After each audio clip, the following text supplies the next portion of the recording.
नमस्कार students. Gujarat university में जो बीकॉम सेम 6 उसमें subject advance accounting and auditing जिसे मैनेजमेंट अकाउंटिंग 2 भी कहते हैं, उसका जो अप्रैल 2022 में क्वेश्चन पेपर पूछा गया था उसका सॉल्यूशन हम देख रहे हैं।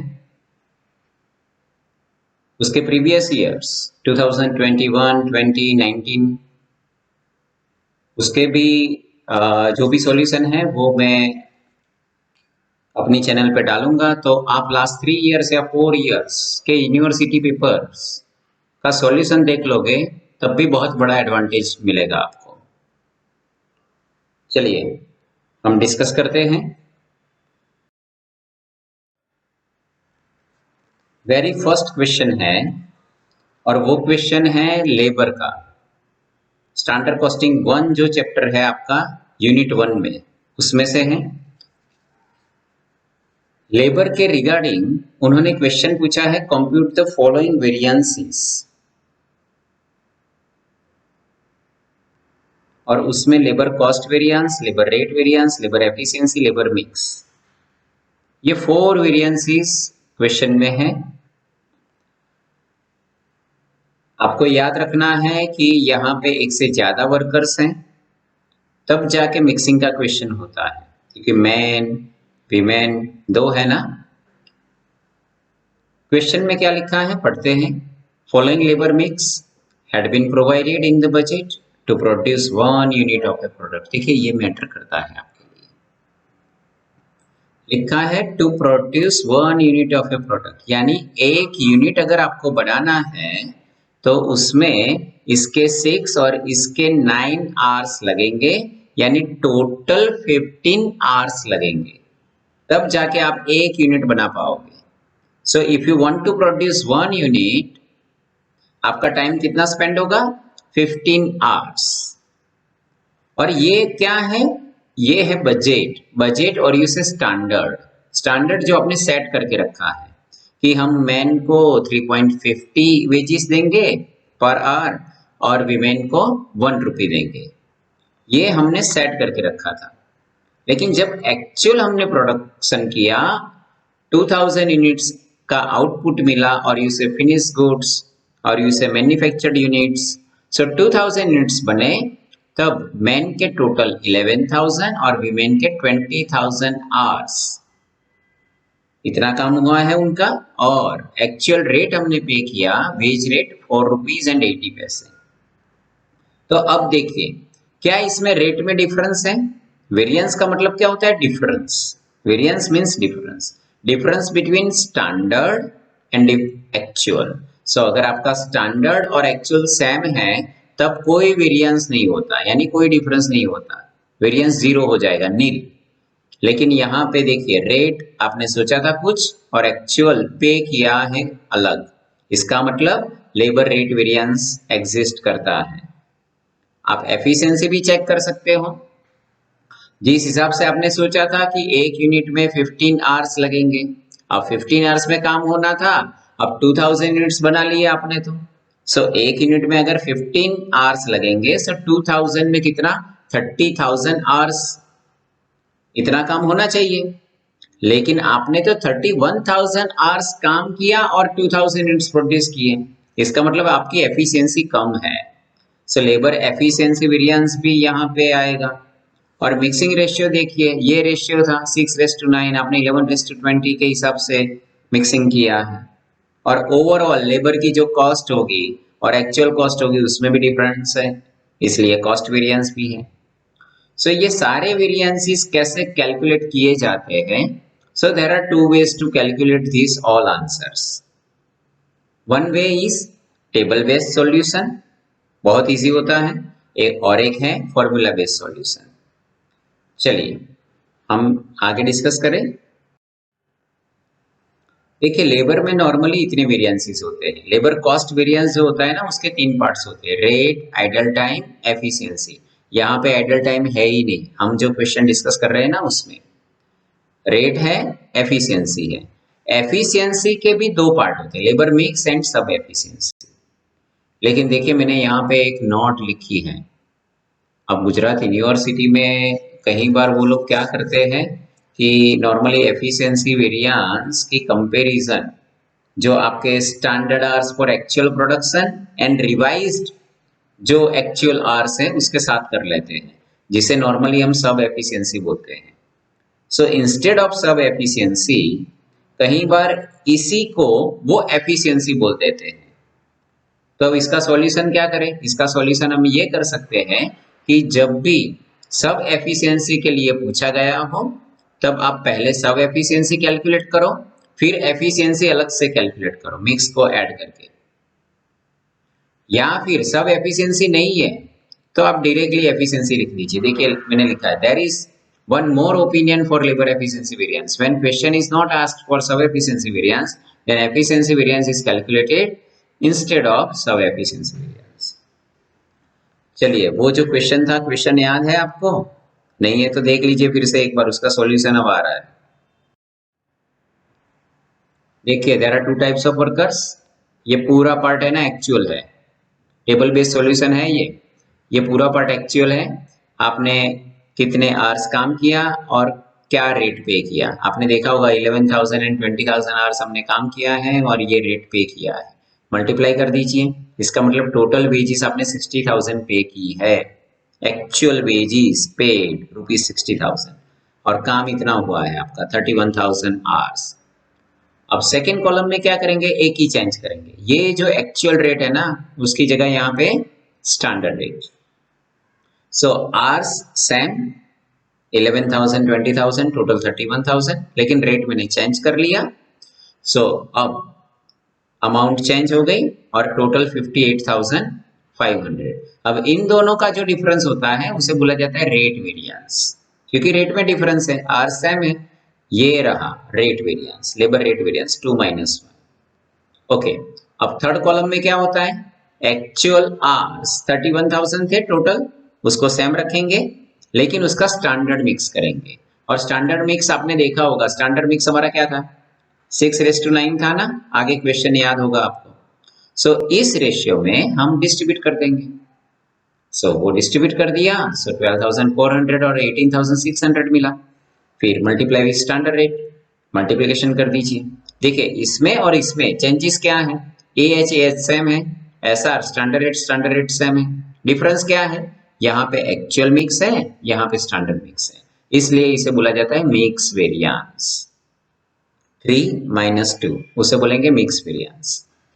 ओके, उसके बाद 4 - 3, लेकिन ये क्या है, SH का मतलब क्या, देखिए ये सब कुछ एक्चुअल था, AH AM AR, यहाँ पे लास्ट में क्या आ गया, SH SM SR। जो एक्चुअल था ना नंबर 1 में, वो नंबर 4 आते आते सब कुछ स्टैंडर्ड हो गया। स्टैंडर्ड यानी मैंने क्या सोचा था, एक यूनिट के लिए कितना टाइम होगा, 15 आवर्स। सो 2000 यूनिट्स आपने प्रोड्यूस किए हैं, सो उसके लिए कितना टाइम होना चाहिए, 30,000 आवर्स। सो ये 30,000 आवर्स, और फिर इस 30,000 आवर्स को, ये जो रेशियो था ना हमारा 6:9, इस रेशियो में ये डिस्ट्रीब्यूट कर दिया है। 30,000 को 6:9 जो हमारा स्टैंडर्ड मिक्सिंग रेशियो था उसमें डिस्ट्रीब्यूट किया है और फिर स्टैंडर्ड रेट से मल्टीप्लाई किया। सो ये आपको मिला ₹60,000।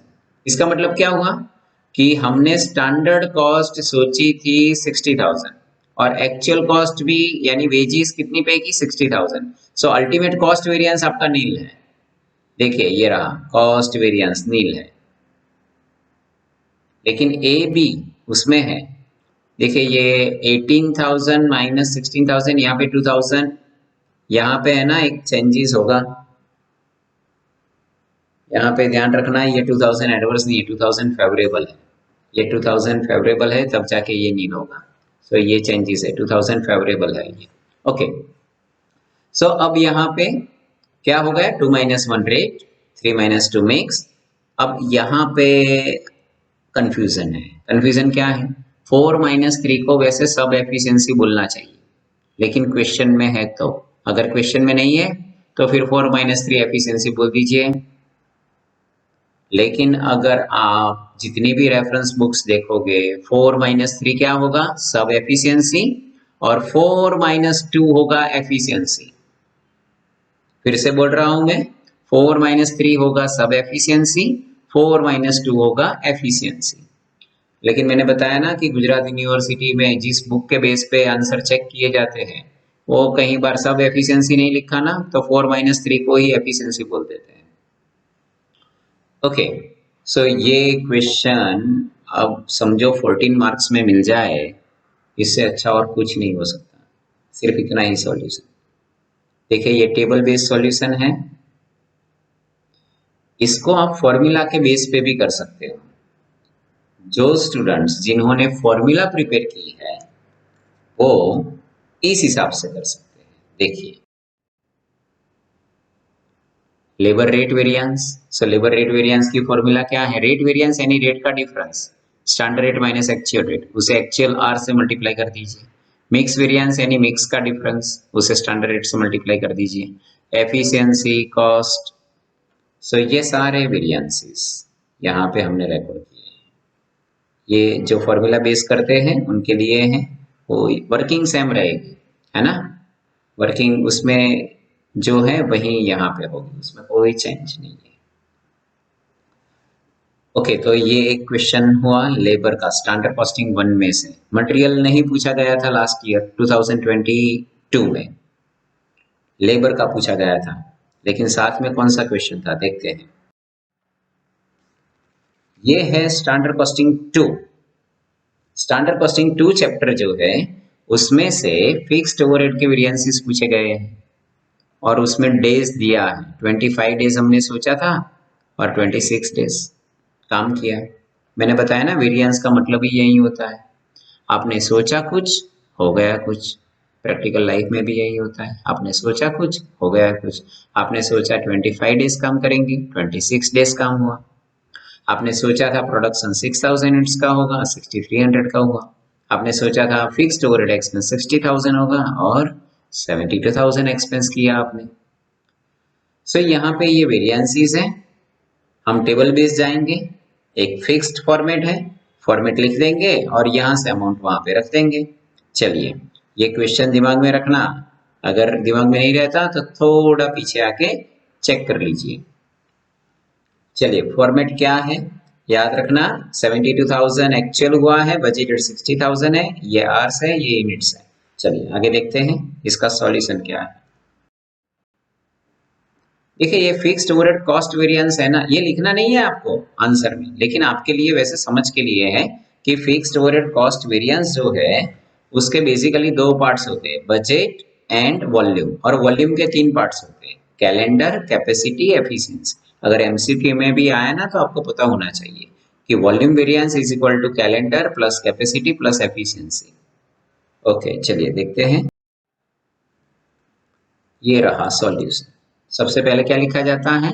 Actual part, actual fixed overhead given है 72,000, बजटेड फिक्स्ड ओवरहेड 60,000 गिवन है, क्वेश्चन में से कॉपी कर लिया और आपका बजट था 60, आपने एक्सपेंस कर दिया 72,000, सो आपका बजट रॉन्ग है, इसलिए उसे बोला जाता है बजट वेरिएंस और इसे एक्सपेंडिचर वेरिएंस। 2 माइनस 1, 60 माइनस 72 यानी 12,000 एडवर्स, एडवर्स और इसे unfavourable.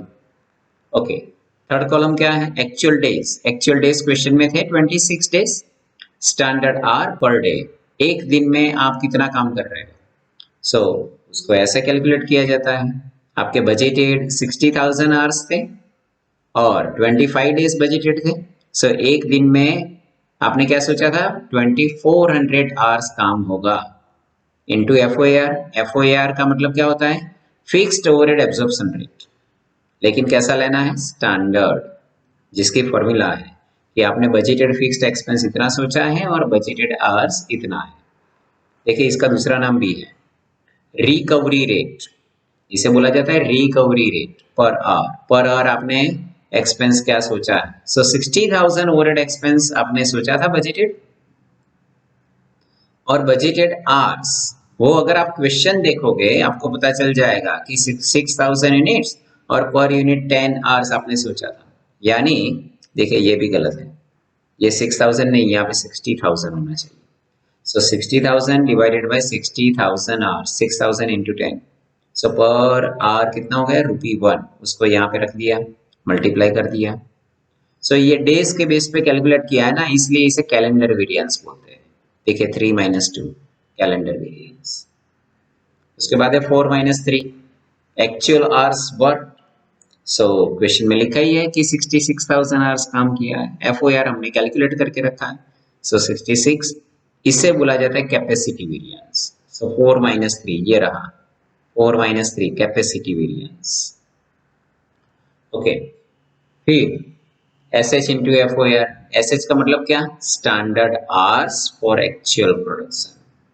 So standard hours for actual production हमने क्या सोचा था, एक यूनिट के लिए 10 आवर्स। देखिए ये लिखा है पर यूनिट 10 आवर्स। हमने ये सोचा था एक यूनिट प्रोड्यूस करना है 10 आवर्स आपको यूज करना पड़ेगा।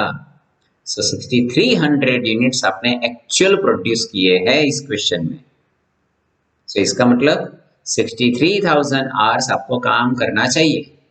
सो 63,000 आवर्स में काम खत्म करना था, लेकिन आपने एक्चुअल कितना 66,000 आवर्स में काम खत्म किया। इसका मतलब आप एफिशिएंट वर्कर्स नहीं है आपके पास। सो ये होगा एफिशिएंसी वेरिएंस। देखिए ये रहा 5 - 4 कहाँ है, 5 - 4 ये रहा एफिशिएंसी वेरिएंस। एफिशिएंट नहीं है आपके वर्कर्स, क्योंकि जो काम 63,000 आवर्स में खत्म करना है उसको वो 66,000 में करते हैं। सो 5 - 4 एफिशिएंसी वेरिएंस।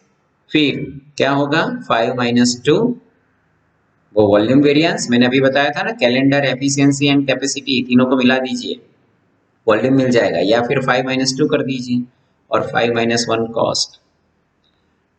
2021 में इस क्वेश्चन को 20 मार्क्स में पूछा गया था। सो वो तो लकी है, लेकिन मेरा मानना है कि 2019 में फिक्स्ड एंड वेरिएबल ओवरहेड दोनों कंबाइंड क्वेश्चन, उसका कंबाइंड क्वेश्चन था। उसका भी वीडियो अगर पॉसिबल है तो मैं डाउनलोड कर दूंगा, आप उसको भी मैं रखूंगा, आप देख लीजिएगा बाद में। ओके, ये क्लियर है। अब इतना ही कर, ये आपका आंसर। अब इतने आंसर के आपको 20 मार्क्स मिल रहे हैं, क्या बात है। सो स्टैंडर्ड कॉस्टिंग 1 ये था, स्टैंडर्ड कॉस्टिंग 2।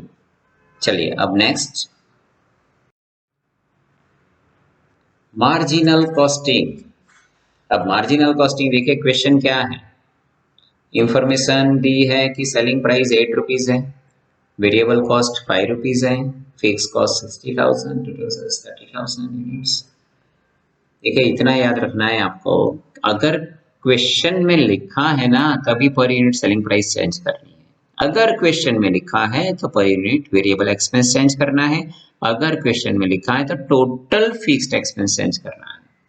नहीं लिखा तो ये सब ऐसे ही रहते हैं। ये 3 की बात की मैंने, ठीक है। चलिए सबसे पहले क्या कैलकुलेट करना है, प्रॉफिट वॉल्यूम रेशियो। जैसे आप क्वेश्चन देखते हो ना, आपके दिमाग में उसकी फॉर्मूला आ जानी चाहिए, कंट्रीब्यूशन अपॉन सेल्स इनटू 100।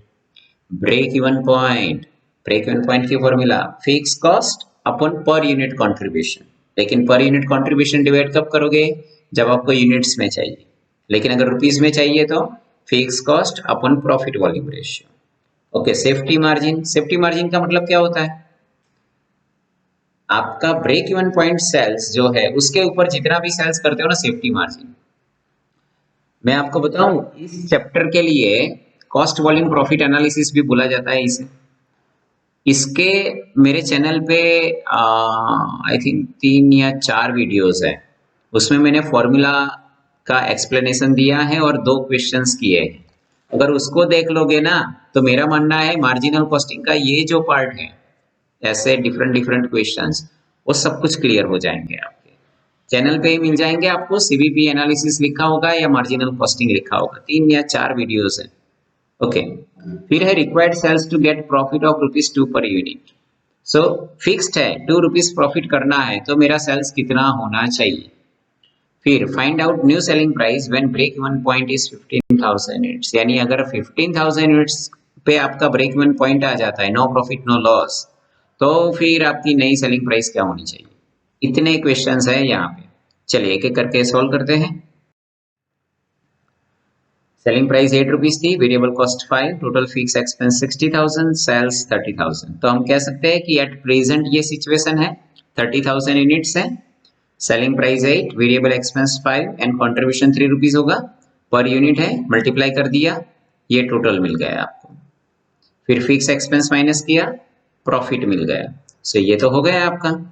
चलिए अब यहाँ पे वेरी फर्स्ट क्वेश्चन था आपका profit volume ratio. Profit volume ratio की फॉर्मूला क्या है? कंट्रीब्यूशन अपॉन सेल्स इनटू 100, यानी 3/8 इंटू 100। और मैंने बताया था, आपको याद होगा, प्रॉफिट वॉल्यूम रेशियो का दूसरा बहुत अच्छा नाम है कंट्रीब्यूशन टू सेल्स, यानी कंट्रीब्यूशन सेल्स के कितने परसेंटेज है। सो कंट्रीब्यूशन टू सेल्स रेशियो भी बोला जाता है इसे। ये सब एमसीक्यू के लिए काम में आएगा आपको।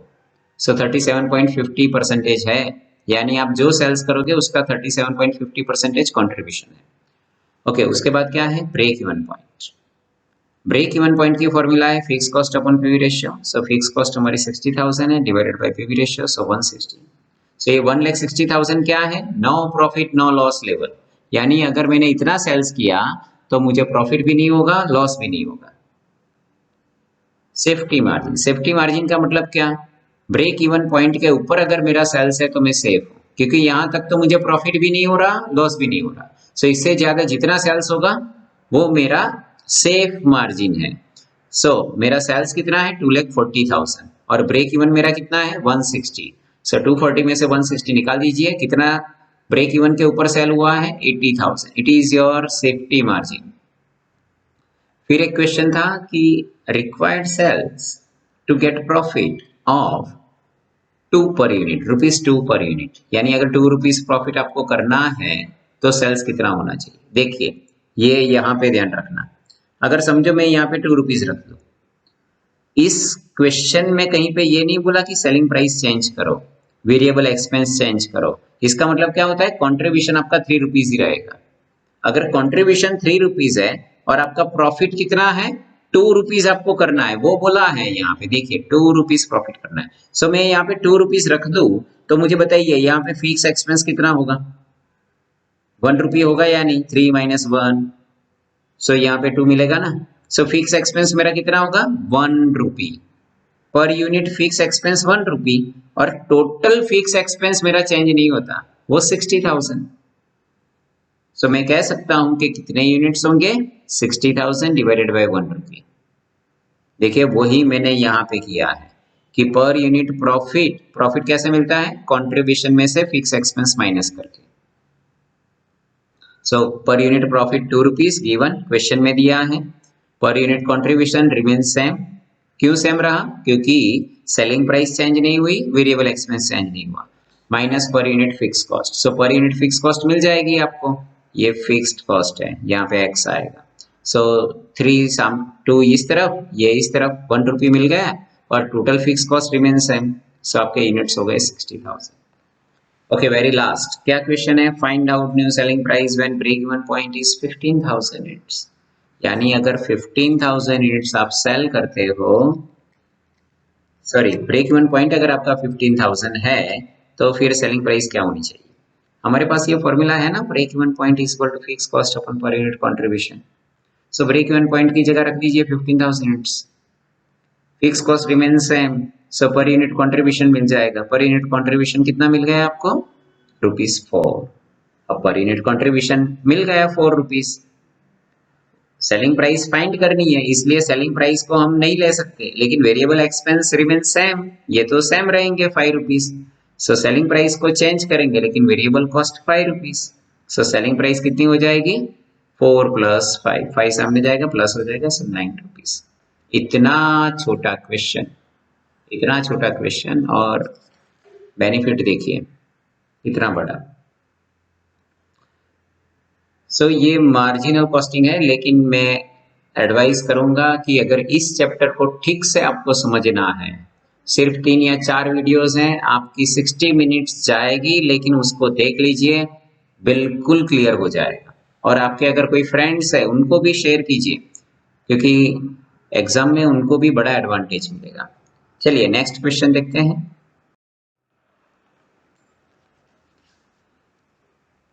Capital budgeting. देखिए कैपिटल बजटिंग का क्या क्वेश्चन है।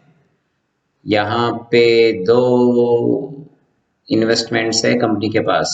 अब इसमें करना है, कौन से प्रोजेक्ट में इन्वेस्टमेंट करना है।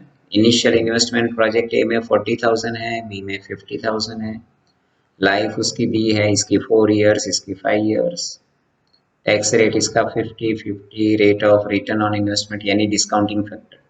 देखिए ये रहा डिस्काउंटिंग फैक्टर और ये दे दिया है आपको डिस्काउंटिंग फैक्टर। ये डिस्काउंटिंग फैक्टर क्यों देते हैं? क्योंकि इन्वेस्टमेंट आप आज करते हो और ये सब जो प्रॉफिट होता है ना वो फ्यूचर में होता है, 1 साल के बाद, 2 साल के बाद, 3 साल के बाद। सो ये फ्यूचर वैल्यू है ना, उसको अगर प्रेजेंट में कन्वर्ट करना है तो प्रेजेंट में कन्वर्ट कैसे करोगे?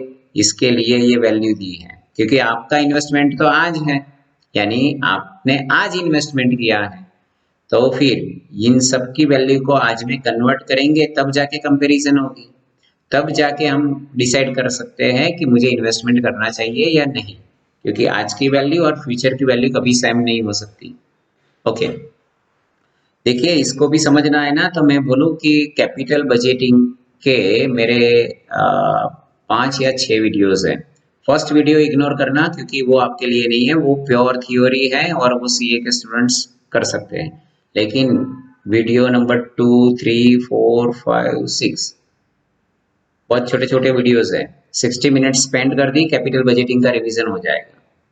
इसके अलावा भी बहुत सारे क्वेश्चंस होते हैं, वो आपको देखने चाहिए, लेकिन अच्छे अच्छे क्वेश्चंस मैंने सिलेक्ट करके उसमें उसका सॉल्यूशन दिया है और एक्सप्लेन भी किया है। चलिए यहाँ पे कौन सी मेथड्स हैं? पे back period, average rate of return, net present value method and profitability index. पे बैक पीरियड का मतलब क्या होता है? पे बैक पीरियड का मतलब होता है कि आपने जो इन्वेस्टमेंट किया वो कितने साल में वापस आएगा, उसे बोला जाता है पे back period. Average rate of return यानी कंपनी कितनी परसेंटेज प्रॉफिट अर्न कर रही है, प्रॉफिट आफ्टर टैक्स उसका क्या है। फिर है net present value method and profitability index method, ये दो मेथड है। चलिए इसका आंसर हम देखते हैं।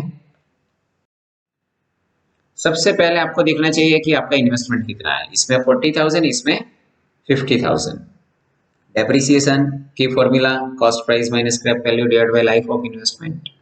सो यहाँ पे इस क्वेश्चन में स्क्रैप वैल्यू थी ही नहीं, इसलिए 40,000 जो आपने इन्वेस्टमेंट किया उसकी लाइफ 4 इयर्स है, सो एवरी ईयर 10,000 डेप्रिसिएशन लगेगा। इसमें लाइफ 5 इयर्स है, सो यहाँ पे भी एवरी ईयर 10,000 लगेगा। अब आपको जो प्रॉफिट दिया गया था वो profit before depreciation and tax था, सो उसमें से डेप्रिसिएशन माइनस होगा, बिफोर टैक्स मिलेगा प्रॉफिट, फिर उसमें से टैक्स गवर्नमेंट को देंगे, आफ्टर टैक्स प्रॉफिट मिलेगा। अब ये आफ्टर टैक्स प्रॉफिट है, इसके बेस पे average rate of return find किया जाता है। एवरेज रेट ऑफ रिटर्न यानी देखिए कितना प्रॉफिट हो रहा है आपका 4 साल में 12,000, यानी एवरेज पर एनम कितना प्रॉफिट हुआ 3,000। 12,000 डिवाइडेड बाय 4 3,000 और आपका इन्वेस्टमेंट कितना है 40,000। सो उस हिसाब से परसेंटेज निकालने पड़ेंगे आपको। ओके, प्रॉफिट आफ्टर टैक्स में वापिस डेप्रिसिएशन ऐड कर देते हैं हम। क्यों ऐड करते हैं? क्योंकि जो डेप्रिसिएशन यहाँ पे माइनस किया ना आपने, देखिए डेप्रिसिएशन नॉन कैश एक्सपेंस है और हमें कैश से कंसर्न है, आपने माइनस कर दिया लेकिन सच में पैसे कम नहीं होते, इसलिए वापस ऐड कर दिया जाता है तो आपको कैश में इनफ्लो मिल जाए। सो ये कैश इनफ्लो है, उसको फैक्टर से मल्टीप्लाई कर दिया, सो प्रेजेंट वैल्यू यानी 11,000 मिलेगा 1 साल के बाद, 12,000 मिलेगा 2 साल के बाद, 13,000, 16,000 ये सब फ्यूचर में मिलने वाला है। उसकी वैल्यू आज कितनी, उसके लिए वो फैक्टर दिया था। और इस क्वेश्चन में scrap value and working capital नहीं है। अगर किसी क्वेश्चन में scrap value and working capital होती है तो उसे लास्ट ईयर के कैश इनफ्लो में ऐड किया जाता है और लास्ट ईयर के डिस्काउंटिंग फैक्टर से ही मल्टीप्लाई किया जाता है। सो इसका मतलब क्या हुआ कि 40,602 वो टोटल प्रेजेंट वैल्यू हुई और आप इन्वेस्टमेंट आज कितना करोगे 40,000। सो कुछ प्लस है आपका 602 प्लस है, इसका मतलब नेट प्रेजेंट वैल्यू आपकी प्लस में जाएगी। जैसे प्रोजेक्ट ए के लिए किया सेम वे प्रोजेक्ट बी के लिए होता है। सो प्रोजेक्ट बी के लिए सेम वे, कोई फर्क नहीं, क्वेश्चन में ये दिया था, फिर उसमें से डेप्रिसिएशन माइनस किया, बिफोर टैक्स मिला, टैक्स माइनस किया, आफ्टर टैक्स मिला, वापस डेप्रिसिएशन ऐड कर दिया, कैश इनफ्लो मिला। ये फ्यूचर का कैश इनफ्लो है, फैक्टर से मल्टीप्लाई किया, प्रेजेंट की वैल्यू मिल गई। ठीक है, ये सब कुछ मैंने एक पेज पे लिख के आंसर एक्सप्लेन किए हैं, वो जो अदर वीडियोस में बोल रहा हूँ ना कैपिटल बजटिंग के, उसमें उसको देखिए, उसमें बहुत क्लियर हो जाएगा आपका। चलिए, सबसे पहले पे बैक पीरियड, आपने इन्वेस्टमेंट किया 40,000, फर्स्ट ईयर आपका कैश इनफ्लो आ रहा है 11,000, इसका मतलब एक साल में 11,000 ही कलेक्ट हुआ, अभी 29,000 कलेक्ट करना है। सेकेंड ईयर का कैश इनफ्लो 12,000 आ रहा है, सो 17,000 अभी भी रह गया। थर्ड ईयर का कैश इनफ्लो आ रहा है 13,000, यानी अभी 4,000 रह गए, यानी 3 साल तो वेट करना ही करना है, क्योंकि आपने जो 40,000 का इन्वेस्टमेंट किया है ना, उसको वापिस आने में कितना टाइम लगेगा। So first year 11,000, second year 12,000, third year 13,000, ये मिला दीजिए 36,000 हो रहा है। सो 4,000 अभी भी रह रहा है, सो आपको वो कहाँ से मिलेगा, फोर्थ ईयर में से। सो फोर्थ ईयर में से 4,000 मिलेगा, और पूरे फोर्थ ईयर का आपका कैश इनफ्लो है 16,000। इसको आप थोड़ा वापिस जाके देख सकते हो, फोर्थ ईयर का कैश इनफ्लो 16,000 होगा। सो 4,000 डिवाइडेड बाई 16,000, सो क्या हुआ 0.25 ईयर। सो टोटल वेट कितना करना पड़ेगा, 1 2 3 प्लस 0.25, सो पे बैक पीरियड हुआ 3.25, उसी हिसाब से इसका होगा, लेकिन इसका पीरियड इससे ज्यादा है, इसलिए हम कह सकते हैं कि project A should be accepted, क्योंकि वेट करना किसी को पसंद नहीं है ना, कोई वेट नहीं करता, जितना जल्दी पैसा वापस मिले उस प्रोजेक्ट को सिलेक्ट कर लीजिए। चलिए, सेकंड मेथड है average rate of return. Average rate of return की फॉर्मूला है average profit after tax upon average investment into 100। So average profit after tax हमने देखा था ना, वो 12,000 4 ईयर्स, एवरेज 3,000, वैसे ही बी में फिर एवरेज इन्वेस्टमेंट की फॉर्मूला है cost price plus scrap value divide by 2। सो 40,000 का इन्वेस्टमेंट, एवरेज इन्वेस्टमेंट हो गया 20, 50,000 का इन्वेस्टमेंट, एवरेज हो गई 25, और फिर इसको परसेंटेज, परसेंटेज में क्या ज्यादा है ये। सो अब क्या लिखेंगे, project B should be accepted. Now net present value, net present value की फॉर्मूला है total present value of cash inflow minus total present value of cash outflow, और उसकी ये फॉर्मूला है 40,602, ये अमाउंट मिली थी हमें कैश इनफ्लो, उसमें से आउटफ्लो माइनस कर दीजिए। अब देखिए इसमें सरप्लस ज्यादा है, तो फिर इसको ही एक्सेप्ट करेंगे। और एक है प्रॉफिटेबिलिटी इंडेक्स, प्रॉफिटेबिलिटी इंडेक्स उसका दूसरा नाम भी है, क्या है, benefit cost ratio. So benefit cost ratio formula क्या है, total present value of cash inflow divided by total present value of cash outflow.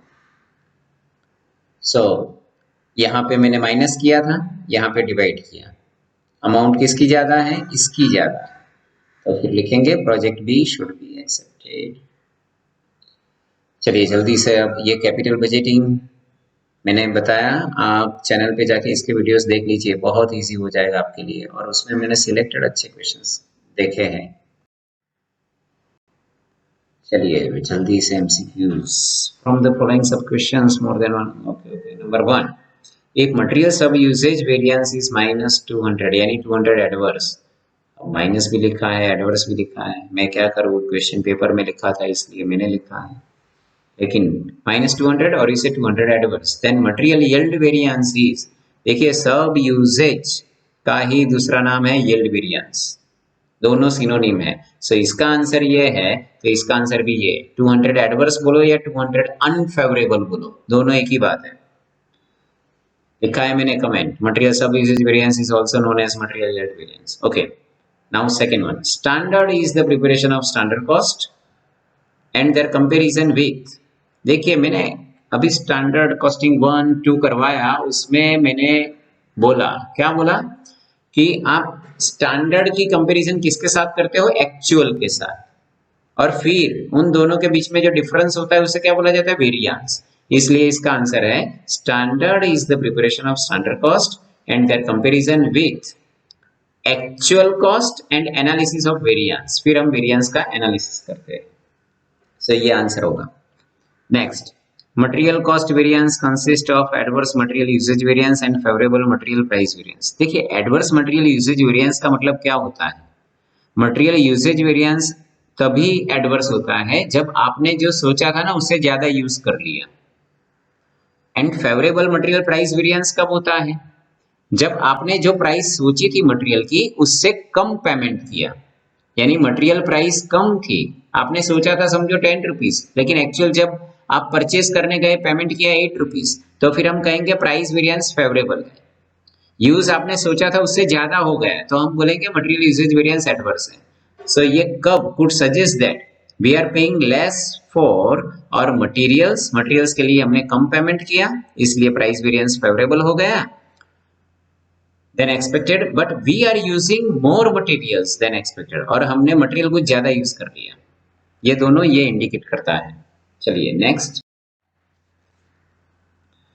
Actual selling price is higher और lower than the standard selling price. So selling price में difference है तो sales price variance मिलेगा। अब इसमें क्या सोचना है, बहुत इजी है।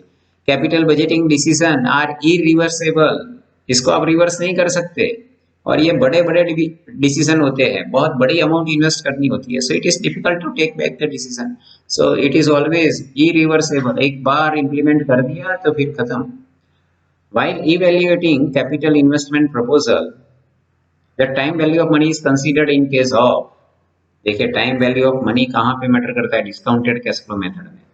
डिस्काउंटेड कैश फ्लो मेथड, देखिए मेरा वीडियो नंबर 2, मैंने non discounted cash flow method और डिस्काउंटेड कैश फ्लो मेथड, और वो देख लोगे ना तो सारी फॉर्मूलाज और सब कुछ इजी हो जाएगा। कैपिटल बजटिंग का वीडियो नंबर 2 देख लीजिए। डिस्काउंटेड कैश फ्लो मेथड में time value of money use होता है क्योंकि आपको प्रेजेंट वैल्यू कैलकुलेट करनी होती है। Okay, what is cash flow in connection with capital budgeting? देखिए कैश फ्लो यानी कैश इनफ्लो। कैश इनफ्लो का मतलब होता है profit before depreciation and after tax, यानी प्रॉफिट में आफ्टर टैक्स यानी टैक्स कट चुका है और डेप्रिसिएशन को वापस ऐड कर दिया, उसे बोला जाता है कैश इनफ्लो, और उसको ही बोला जाता है profit before depreciation and after tax. लेकिन ये तीन है ना, ये तीनों अलग है। ये तो है प्रॉफिट आफ्टर टैक्स, ये profit after depreciation but before tax, इसे बोला जाता है प्रॉफिट बिफोर टैक्स, और ये तो बिफोर डेप्रिसिएशन एंड टैक्स ही है। पीबीडीटी, ये पीबीटी, ये पीएटी, लेकिन ये कैश इनफ्लो है। ओके चलिए next one, contribution received at break even point. अब देखिए break even point means no profit no loss, इसका मतलब जितना कंट्रीब्यूशन होगा उतनी ही फिक्स कॉस्ट होगी, सो आंसर होगा फिक्स कॉस्ट। कंट्रीब्यूशन कैसे मिलता है? सेल्स में से वेरिएबल कॉस्ट माइनस करके, यस कंट्रीब्यूशन मिलता है। ब्रेक इवन पॉइंट लेवल पे जो सेल्स होता है उसको पीवी रेशियो से मल्टीप्लाई करोगे ना तब भी आपको कंट्रीब्यूशन मिलेगा, और फिक्स कॉस्ट में प्रॉफिट उल्टा जाना है, फिक्स कॉस्ट में प्रॉफिट को ऐड कर दोगे तब भी कंट्रीब्यूशन मिलेगा। So all these 3 are correct, so all of the above ये आंसर होगा आपका। Which of the following formula is correct to find out the profit? अगर प्रॉफिट फाइंड करना है तो ये फॉर्मूला है margin of safety into PV ratio, ये आपकी फॉर्मूला। स्टूडेंट्स ये आपका 2022 का सॉल्यूशन था, मैं ट्राई कर रहा हूँ, अगर प्रीवियस ईयर के वीडियोस बन जाते 2021 2019 के तो फिर मैं ट्राई करता हूँ अपलोड करूँगा, अदरवाइज ये देखिए, और रिवीजन आपको मिल जाएगा मेरे चैनल पे किसका, मार्जिनल कॉस्टिंग का और कैपिटल बजटिंग का, वो देख लीजिए। डैम श्योर आपका 50% तो कवर हो ही जाएगा। स्टैंडर्ड कॉस्टिंग देखते हैं आप 2019 और 2020 दोनों के क्वेश्चन पेपर जो यूनिवर्सिटी के मिल जाए तो उसका सॉल्यूशन देख लीजिए। मैं ट्राई करूंगा, अगर होगा तो मैं अपलोड कर देता हूँ, ठीक है। Okay all of you best of luck, और शेयर विथ योर फ्रेंड्स कि वो भी इसे देख के कुछ एग्जाम में कर पाए। All of you bye bye.